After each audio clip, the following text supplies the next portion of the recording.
Assalamualaikum warahmatullahi wabarakatuh. Jadi pada video kali ini kita akan belajar mengenai pembuatan peta poligon secara manual yang kita akan buat di millimeter block. Jadi datanya itu diambil dengan menggunakan alat ukur berupa teodolit. Yang pertama ini kita akan bahas secara umum tentang pengambilan data di lapangan. Jadi di sini kita akan melakukan pengambilan data poligon tertutup dengan menggunakan 4 patok yang dipatok secara acak. Jadi di sini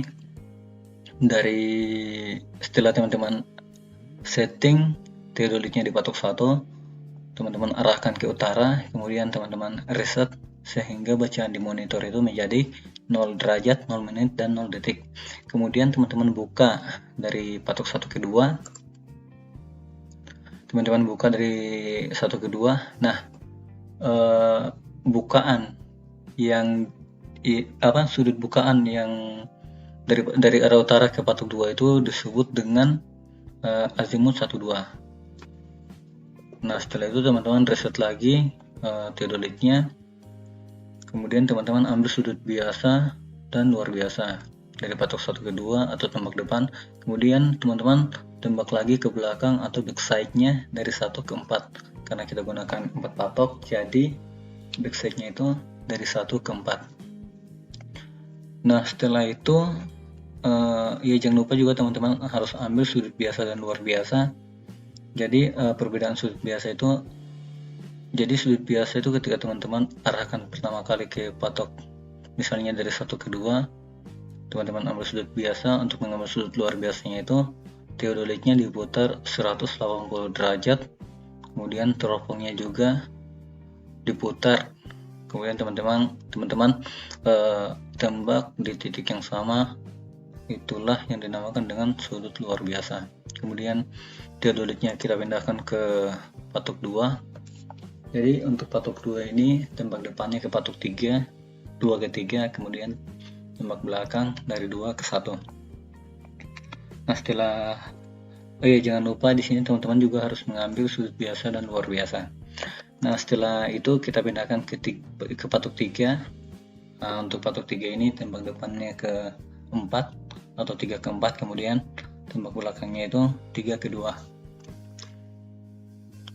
Setelah itu kita pindahkan teodolitnya dari patok 3 ke 4.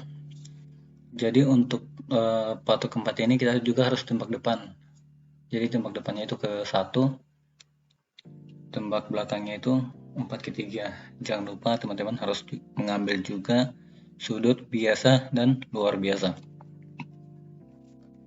Nah, setelah teman-teman dapatkan datanya, jadi data-data yang didapatkan ini berupa tinggi instrumen atau tinggi alat, kemudian benang tengah, benang atas, benang bawah, kemudian sudut horizontal, sudut vertikal. Ya, kurang lebih seperti itu. Kemudian di sini saya tampilkan alat ukurnya. Jadi di sini kita masih menggunakan alat ukur teodolit. Sebenarnya ada alat yang jauh lebih mutakhir, yaitu total station. Tapi di sini kita bahas tentang teodolit. Jadi setelah teman-teman dapatkan data-data tersebut, data-data lapangan, di sini kita olah. Jadi untuk pengolahan data bisa dilakukan secara manual maupun secara otomatis menggunakan Excel. Nah, untuk yang manual itu rumus-rumusnya kurang lebih seperti ini. Jadi yang pertama kita cari sudut horizontal menggunakan rumus. Misalnya untuk yang beta 1, di sini ada HB14 kurang HB12 tambah HLB atau luar biasa 14 kurang HLB 12 per 2, dan seterusnya. Kemudian kita cari jarak optis rata-rata, rumusnya seperti ini. Kemudian di sini ada jarak optis, kita cari jarak optis, kemudian ada jarak optis total. Nah, ini jarak optis total ini akan digunakan atau yang menjadi acuan untuk mencari jarak sebenarnya. Nah, setelah itu di sini ada beda tinggi. Nah, di sini kita akan gunakan untuk menentukan elevasi atau menghitung elevasi. Untuk beda tinggi ini ada beberapa juga, ada beda tinggi rata-rata. Nah, setelah kita dapatkan beda tinggi, kita hitung lagi beda tinggi rata-rata, kemudian kita hitung beda tinggi total dengan rumus seperti yang ada di layar. Oh ya, untuk beda tinggi di sini kita gunakan jarak optis rata-rata. Untuk yang ini yang pertama. Nah, setelah itu di sini juga untuk menghitung beda tinggi rata-rata, jangan lupa tanda plus minusnya disesuaikan artinya. Kalau misalnya di sini minus, yang pertama misalnya delta H12. Misalnya di delta H12 biasanya itu minus, di sini kita gunakan tanda plusnya ini kita ganti dengan minus. Jadi sistemnya itu antara delta H12 biasa dan luar biasa itu tidak boleh saling membunuh. Kalau misalnya di sini plus, di sini kita pluskan. Kalau misalnya di sini minus, di sini kita ganti plusnya ini menjadi minus. Kemudian dibagi 2. Nah, setelah itu kita hitung untuk yang beda tinggi total. Begitu pula sama halnya dengan menghitung beda tinggi rata-rata. Untuk menghitung beda tinggi total juga kita sesuaikan tanda plus minusnya. Kemudian kita hitung azimut. Untuk menghitung azimut, di sini azimut 12 sudah diketahui dari pengambilan data lapangan yang kita lakukan tadi. Kemudian yang dihitung di sini ada azimut 23, 34, dan 41. Nah, selanjutnya kita hitung koordinatnya. Nah, di sini untuk jarak optis yang dipakai itu kita gunakan jarak optis total, baik di X maupun di Y. Nah, sedangkan untuk menghitung Z atau elevasi, kita gunakan delta H total.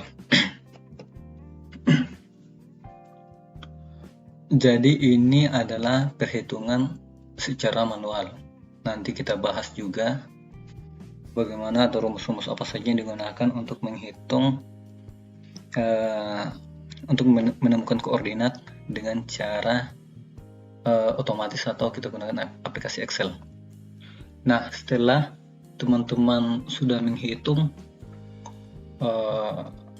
koordinatnya, sudah didapatkan X1, 2, 3, dan 4, kemudian Y1, 2, 3, dan 4, begitu pula dengan Z1, 2, 3, 4. Selanjutnya kita akan buat petanya. Kita akan aplikasikan koordinat itu di peta yang akan kita buat. Jadi untuk peta yang kita buat di sini kita gunakan mm block ukuran A3.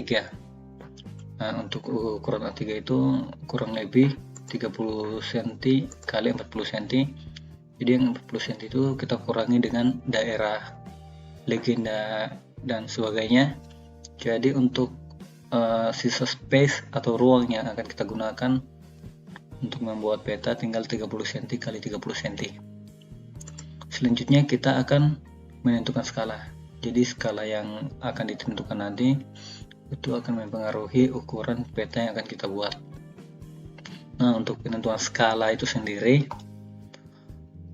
bisa kita tentukan dengan menggunakan dengan menentukan X max dan X min nya terlebih dahulu. Jadi X max itu adalah nilai X yang paling besar, kemudian X min itu nilai X yang paling kecil. Nah, di sini untuk data yang saya tampilkan di sini, X max-nya itu berada di X2 dengan nilai sekian, kemudian X min-nya itu berada di X4 dengan nilai sekian, sehingga setelah saya kurangkan X2 kurang X4 itu didapatkan nilai 27 poin sekian. Kemudian untuk nilai Y-nya Y max-nya juga berada di Y2, kemudian Y min-nya juga berada di Y4, kemudian saya kurangkan Y2 kurang Y4, diperoleh hasil 38 poin sekian.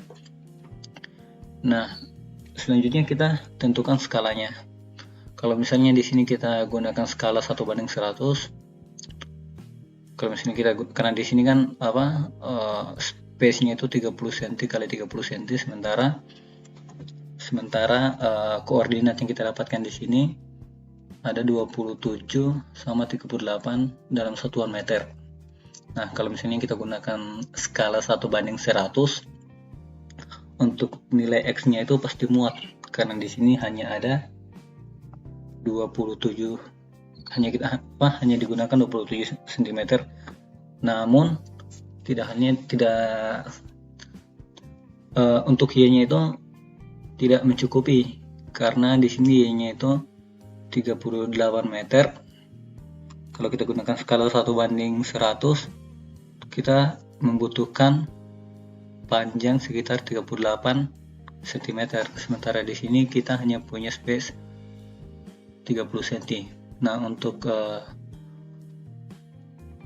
jadi solusi yang kita gunakan itu, kita naikkan skalanya, kita gunakan 1:150. Jadi dengan skala seperti itu, dengan skala yang sudah dinaikkan,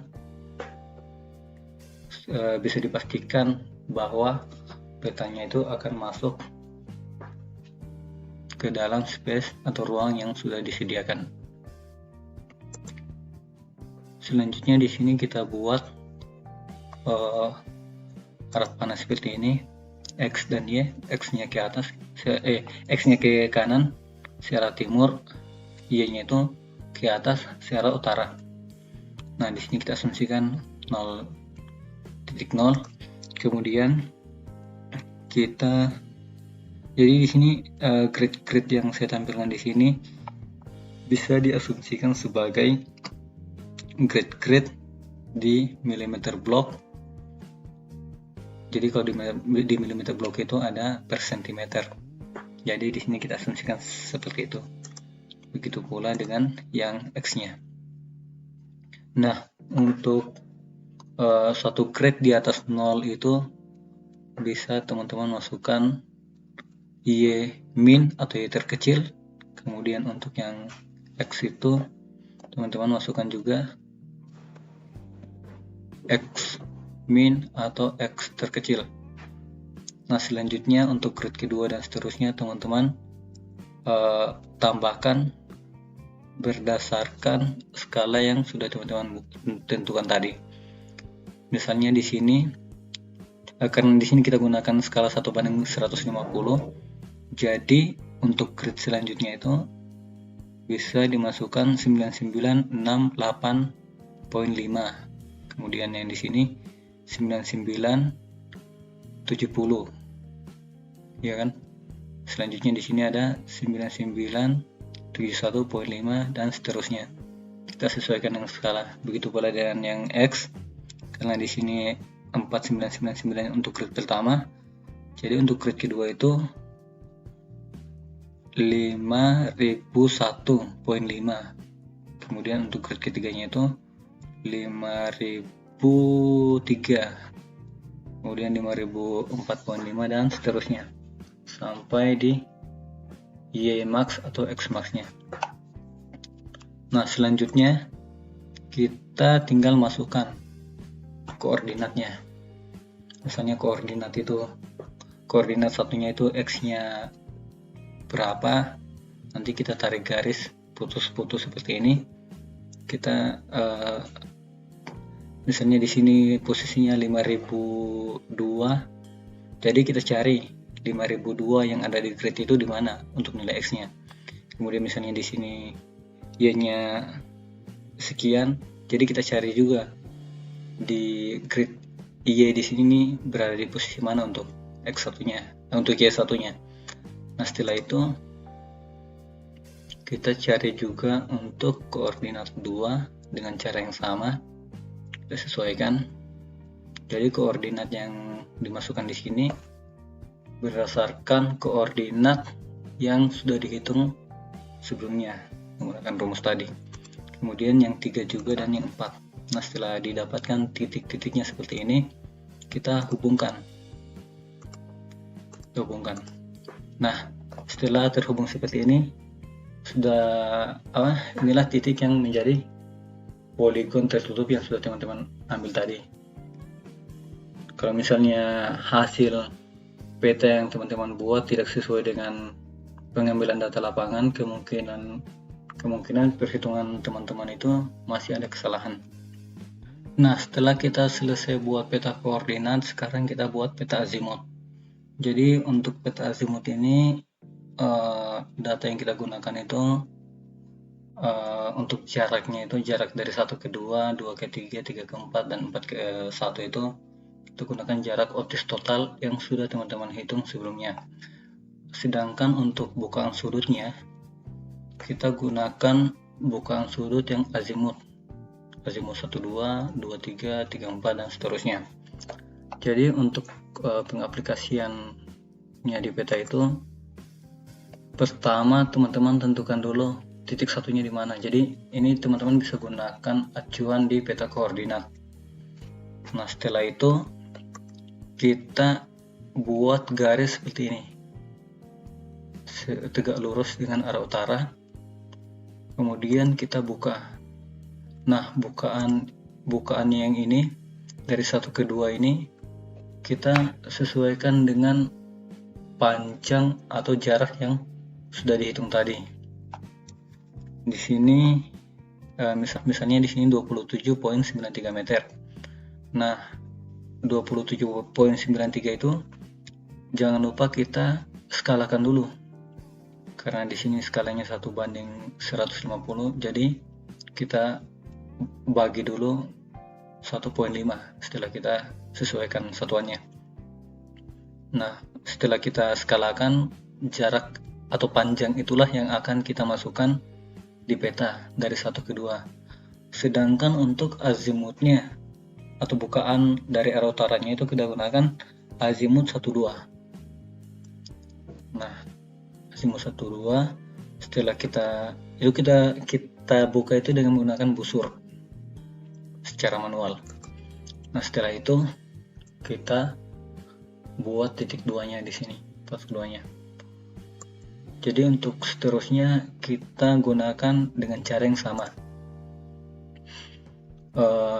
Untuk jarak optis 23, untuk menentukan panjang garis itu kita gunakan jarak optis 23.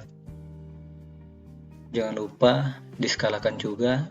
Kemudian untuk bukaan sudutnya itu jangan lupa juga kita harus buat garis tegak lurus dengan arah utara.